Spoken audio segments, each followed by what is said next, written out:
So unless anything changes in the next couple of months, it sounds to me that once again, the European Union is going to be setting the international standard with regard to how AI will be regulated, just as with GDPR and some of the other Digital Services Act and other things that have come out of the EU. And I think that that does have profound implications for the United States and for other countries.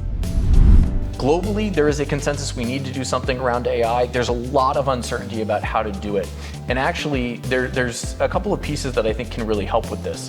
One is, we've talked a little bit about standards, benchmarks, evaluation methodologies, red teaming methodologies, best practices.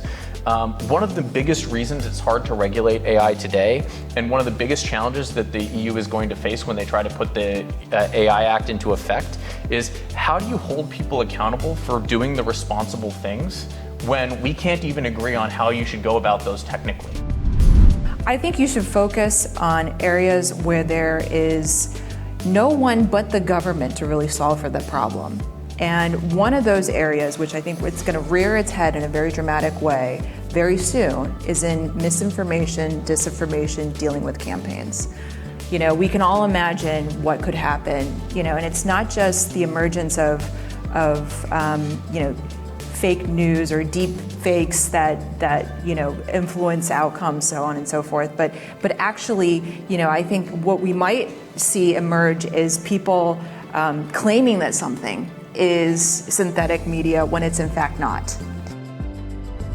We need to talk about not just how we manage risk, although I agree that's important, but we need to situate that among how do we capture the opportunity that AI offers, all of the incredible benefits that you've heard about already, but even more.